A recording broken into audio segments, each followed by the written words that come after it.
Now, Director General of the Ghana Health Service, Dr. Patrick Kumar-Boaje, however, says the data suggests a different approach.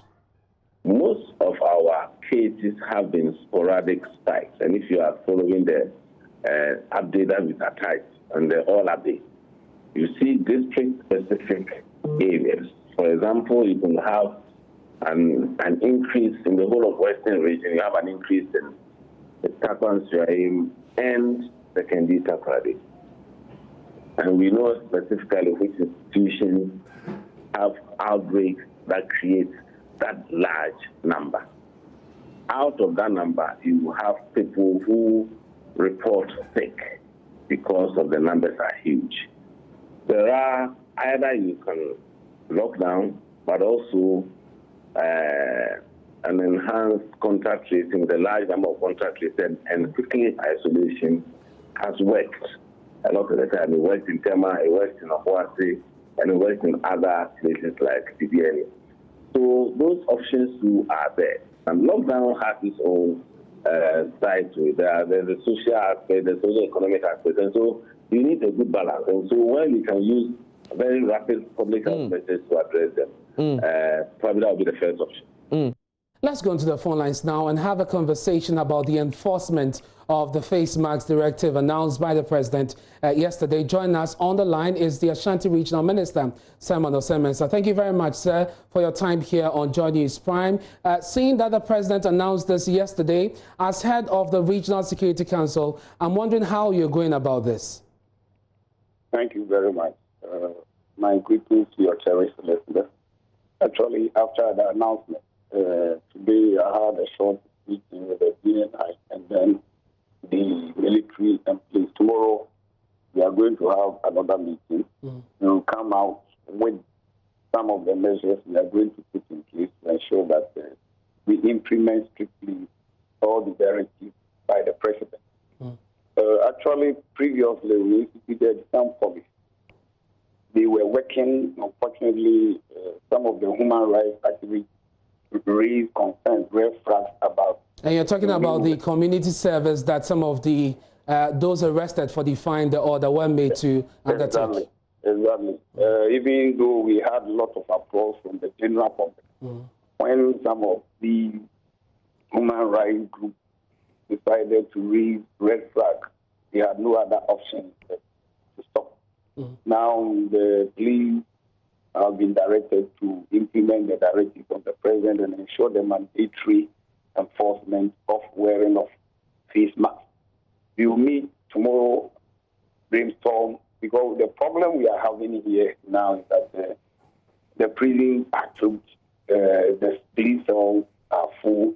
So even when we arrest the people, where to keep them is a major problem. That's why we resorted to the use of some social activities, which we thought will not compound the problem at the cells and the prison.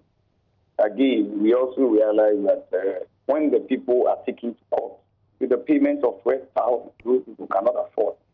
And the prisons which are already to go and put more people there, if you are not lucky and get one additional person who even has come and gets into the prison, you can all imagine what's going to happen.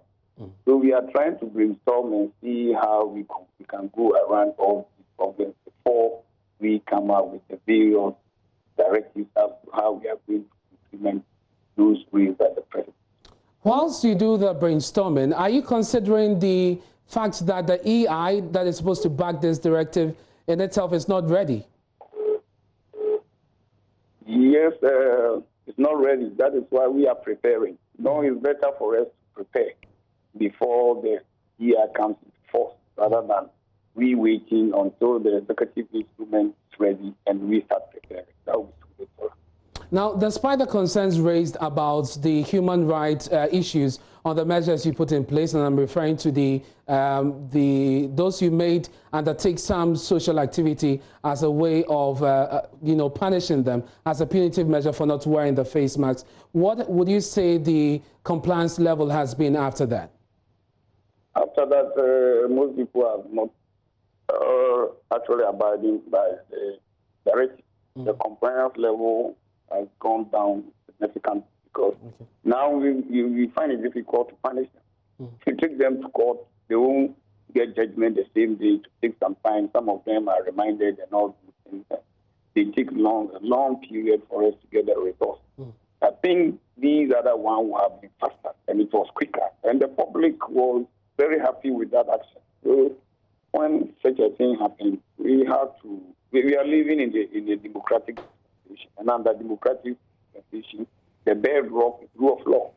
So if somebody raises issue of law, you have to take the issue into serious consideration and then not further the law. That is why we are now brainstorming. Actually, we have not been able to come out with a definite action to be taken. But that is before the EI comes into force, I'm very sure you have had it. Now, just before we let you go, sir, you're supposed to be helping the assemblies also enforce the restrictions that have been placed on social gatherings and also church activities or religious activities, because now there is some easing of that restriction. What can you report as far as that is concerned? Are your men on the ground monitoring the churches, the mosques, and the markets? Yes, actually. When some of the restrictions were eased and people could go to church having maximum number of about 100, we directed that the MMD should register all churches within the areas of their jurisdiction, go and look at their premises and know the capacity that they can take. Additionally, we asked them to ban churches in classrooms. Because, with the classroom, even without the COVID, students or people, they were taking about maximum 30, 40 in a classroom. So if you want to take just about maybe 1/4 of even 40, let's take the higher figure of 40, then it means that only 10 people could go into the classroom and worship. So we realized that why do we encourage that? So those worshiping in the classroom, we said no. The no-go area because the classrooms are small. And do you know of any arrests in these, inspections that you are undertaking? For now, nothing has come to my knowledge. We've not arrested. Very well. Thank you very much, sir, for your time here on Joynews Prime. That's the Ashanti Regional Minister, Simon Osemensa, speaking to us on the enforcement of the directives announced by President Akufo-Addo, especially on face masks.